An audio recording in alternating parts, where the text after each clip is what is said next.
السلام علیکم ورحمۃ اللہ وبرکاتہ۔ بسم اللہ الرحمن الرحیم، نحمدہ ونصلی علی رسولہ الکریم، اما بعد۔ محترم سامعین، تقریروں کی یہ بہت اہم سیریز میری کتاب مستجاب الدعوات پر مبنی ہے۔ مستجاب الدعوات وہ شخص ہے جس کی دعا فوراً قبول ہوتی ہے، صرف مانگنے کی دیری ہے۔ جیسے لائٹ کا بٹن دباتے ہی فوراً روشنی ہوتی ہے، ویسے ہی مستجاب الدعوات کی دعا فوراً قبول ہوتی ہے۔ تقریر کے پہلے حصے میں ہم نے دعا کی اہمیت کے بارے میں جانا تھا۔ اس حصے میں جانتے ہیں کیا مستجاب الدعوات بننا ممکن ہے؟ اکثر لوگ یہ سوال پوچھتے ہیں، کیا سچ مچ کوئی مستجاب الدعوات ہوتا ہے، یا یہ صرف ایک خیال، ایک سوچ، محض ایک جملہ ہے؟ اس سوال کا جواب میں اپنے ذاتی تجربوں سے دینا چاہوں گا۔ انڈیا میں اپنی چھٹی ختم کر کے واپسی کا فلائٹ پکڑنے کے لیے میں بمبئی ایئرپورٹ کی اور بڑھ رہا تھا، مگر ٹریفک میں ایسے پھنسا کہ فلائٹ مس ہونا پکا ہو گیا۔ اسی ٹینشن میں تھا کہ تبھی میرے ساتھ بیٹھے بڑے بھائی کے موبائل پر مولانا عاتق صاحب کا فون آیا، جو بڑے بھائی نے مجھے تھما دیا۔ مولانا نے مجھ سے فرمایا، ڈاکٹر صاحب، مجھ سے کیا خطا ہو گئی جو اس بار آپ مجھ سے ملے بغیر ہی تشریف لے جا رہے ہو؟ میں نے کہا، حضرت، آپ سے نہ ملنے کی خطا مجھ سے ہوئی ہے، جس کی سزا بھی مجھے ملنے جا رہی ہے کہ میرا فلائٹ مس ہونے والا ہے۔ مولانا نے فرمایا، ایسی گستاخی فلائٹ ہرگز نہیں کر سکتا کہ آپ کے بنا اڑان بھرے۔ آپ سکون سے ایئرپورٹ پر پہنچیے تو فلائٹ آپ کے انتظار میں کھڑا ملے گا انشاءاللہ۔ میں ایئرپورٹ پر پہنچا تو افسر نے بڑے احترام سے مجھے بورڈنگ پاس دیے، جنہیں لے کر میں بورڈنگ گیٹ پر پہنچا۔ وہاں پہچان والے ایک افسر سے میں نے پوچھا، 1 گھنٹہ پہلے ہی اس فلائٹ کو ٹیک آف کرنا تھا، یہاں لیٹ کیسے ہوا؟ افسر نے مسکرا کر کہا، اٹس اے میریکل ڈاکٹر، یہ فلائٹ شاید آپ کے لیے ہی رکی تھی۔ 1 گھنٹہ پہلے اس کے گیٹس کلوز ہو گئے اور یہاں موو کرنے والی ہی تھی کہ جانے کیوں پائلٹ نے کنٹرول کو کال کر کے کہا، فلائٹ پر انجینئر بھیج دیں اور تب تک پیسنجرز کو آف بورڈ کر کے بورڈنگ لانج میں ہی رکائے ٹل فردر آرڈرز۔ انجینئر فلائٹ پر گئے اور انہوں نے مکمل چیک کر کے کنفرم کیا کہ سب کچھ تو ٹھیک ہے۔ میں مسکرایا۔ ٹھیک اسی وقت ہی تو مولانا عاتق صاحب نے مجھ سے بات کی تھی۔ دوسرا واقعہ، 12ویں کے ایگزام 12 دن کے دوری پر تھی کہ ایک دوست نے مجھ سے کہا، یار اسٹڈی پر فوکس نہیں ہو رہا۔ میں نے کہا، نماز پڑھ، ذکر کر، فوکس ہو جائے گا۔ وہ جھلا کر بولا، یہ سب تو ہی کر اور فیل ہو جا۔ اب تک تو ٹاپر تھا، مگر اس سال تیرا فیل ہونا پکا ہے، میں بیٹ لگاتا ہوں۔ میں مسکرایا۔ اسے کیا پتا تھا کہ وہاں مجھے نہیں بلکہ مجھ گنہگار کے اندر چھپے ہوئے مستجاب الدعوات کو چیلنج کر رہا تھا۔ رزلٹ آیا تو وہاں فیل تھا اور میں ٹاپر تھا۔ اس کی وجہ آپ کو کیا لگتی ہے؟ میری اسٹڈی، میرا دماغ، میرا انٹیلیجنس؟ ہرگز نہیں۔ میرے اسٹڈی کا طریقہ بڑا عجیب تھا۔ سال بھر میں extra curricular, social, cultural activities میں بیزی رہتا۔ اسٹیٹ، نیشنل کمپٹیشنز کے لیے دور دور تک سفر کرتا رہتا اور ہر جگہ فرسٹ پرائز کا شیلڈ جیت کر اسکول، کالج، میڈیکل کالج کے پرنسپل، ڈین کو سونپ دیتا، جس سے اسکول کالج کا نام روشن ہوتا رہتا اور سب لوگ مجھ پر فخر کرتے رہتے۔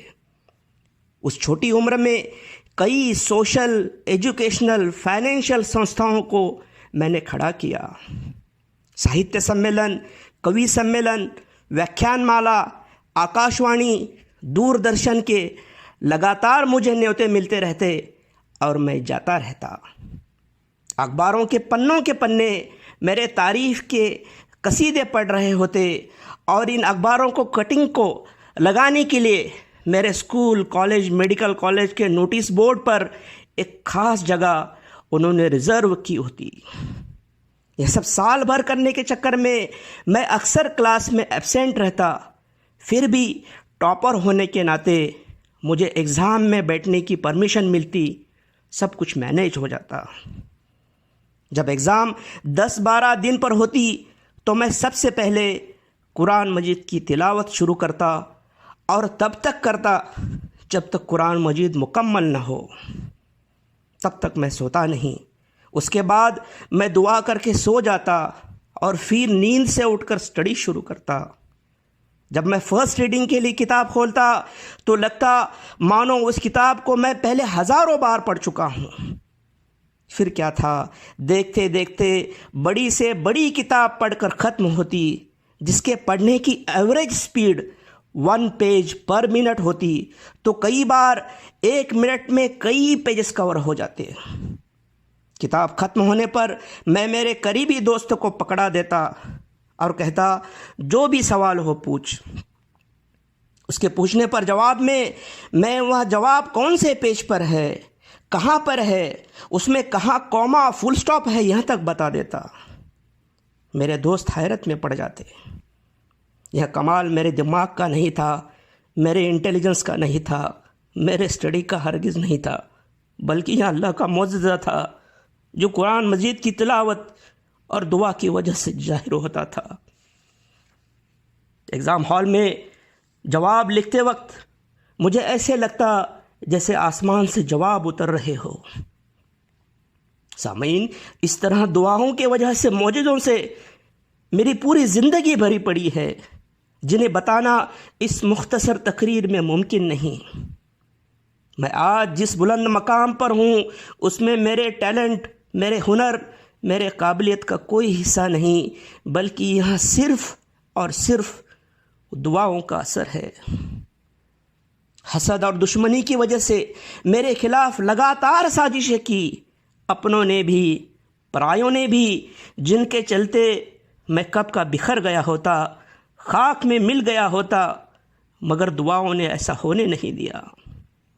دعاؤں نے مجھے بلندی پر پہنچایا، ورنہ میں کسی راستے پر دھول صاف کر رہا ہوتا۔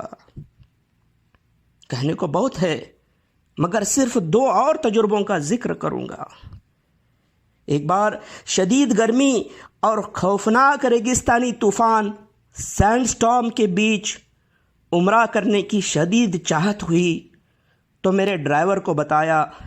پہلے اس نے انکار کیا، پھر میری ضد پر مان گیا۔ دعا کے بعد روانہ ہوئے۔ جس دن گئے اور جس دن واپس لوٹے، نہ گرمی تھی نہ سینڈ سٹارم تھا، بلکہ بہت سہانا موسم تھا۔ میرا ڈرائیور آج تک اس بات کے لیے حیران ہے، اسے یقین نہیں ہوتا کہ کیا ایسا بھی ہوتا ہے۔ میری امی جان اللہ یرحمہ ہارٹ کی پیشنٹ تھی۔ وفات سے پہلے کئی سال تک آپ کی طبیعت اچانک سیریس ہو جاتی۔ مجھے اطلاع ملتے ہی عمرے کے لیے نکل پڑتا۔ عمرہ ہونے پر فون کر کے امی جان سے بات کرتا تو بہت فریش آواز میں امی جان کہتی، تیرا عمرہ پورا ہو گیا نا بیٹے، دیکھ تیری دعا قبول ہو گئی۔ اور میں اچانک سے بالکل ٹھیک ہو گئی۔ کئی سالوں تک یہ سلسلہ چلتا رہا۔ آخری بار جب امی جان کی طبیعت خراب ہوئی اور مجھے اطلاع ملی تو میں ہمیشہ کی طرح فوراً عمرہ کے لیے نکل پڑا، مگر راستے میں میری کار کا ایکسیڈنٹ ہوا اور میں عمرہ نہیں کر پایا۔ تبھی خبر ملی آپ کی وفات کی۔ انا للہ و انا الیہ راجعون۔ المثوی الجنت الفردوس انشاءاللہ۔ محترم سامعین، کوئی شخص جب اللہ سے بہت قریب ہو جاتا ہے اور اس پر بے انتہا توکل بھروسہ کرنے لگتا ہے تو اللہ سبحانہ تعالیٰ اس کے بھروسے کو ضائع نہیں کرتے۔ پھر وہاں شخص مجھ جیسا دنیا کا سب سے بڑا گنہگار، سب سے بڑا خطا کار، سب سے زیادہ ناچیز اور سب سے زیادہ خاکسار ہی کیوں نہ ہو۔ صحیح بخاری حدیث نمبر 6502 میں حضرت ابو ہریرہ رضی اللہ عنہ سے روایت ہے کہ رسول اللہ صلی اللہ علیہ وسلم نے فرمایا، اللہ تعالیٰ فرماتا ہے کہ جس نے میرے کسی ولی سے دشمنی کی اسے میری طرف سے اعلان جنگ ہے، اور میرا بندہ عبادتوں سے میرا قرب حاصل کرتا ہے، فرض ادا کرنے کے بعد نفل عبادتوں سے مجھ سے اتنا نزدیک ہو جاتا ہے کہ میں اس سے محبت کرنے لگ جاتا ہوں، تو میں اس کا کان بن جاتا ہوں جس سے وہ سنتا ہے، اس کی آنکھ بن جاتا ہوں جس سے وہ دیکھتا ہے، اس کا ہاتھ بن جاتا ہوں جس سے وہ پکڑتا ہے، اس کا پاؤں بن جاتا ہوں جس سے وہ چلتا ہے، اور اگر وہ مجھ سے مانگتا ہے تو میں اسے دیتا ہوں۔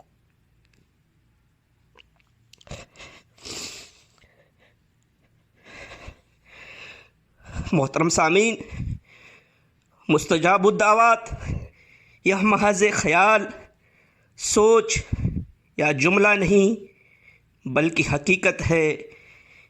کئی بڑے بڑے راجا مہاراجا، بادشاہ شہنشاہ اپنے وقت کے مستجاب الدعوات کے در پر دعا کی درخواست کرتے ہوئے بھکاری کی طرح ہاتھ پھیلا کر کھڑے رہا کرتے تھے۔ محترم سامعین، کیا مستجاب الدعوات کی ہر دعا قبول ہوتی ہے؟ نہیں، اللہ ان کی بھی امتحان لیتا ہے، اور کوئی دعا قبول بھی نہیں کرتا، مگر اس کے بدلے اللہ سبحانہ و تعالیٰ دنیا آخرت یا دونوں میں بھی بہتر نعم البدل ضرور دیتا ہے۔ ہر مومن مستجاب الدعوات بن سکتا ہے۔ ہر مومن کو مستجاب الدعوات بننے کی کوشش کرتے رہنا چاہیے تاکہ اسے ان دنیا والوں کے سامنے کبھی ہاتھ پھیلانا نہ پڑے جو اپنی ایک ایک سانس کے لیے اسی خالق کائنات کے رحم کے محتاج ہیں۔ وآخر دعوانا الحمد للہ رب العالمین۔ السلام علیکم ورحمۃ اللہ وبرکاتہ۔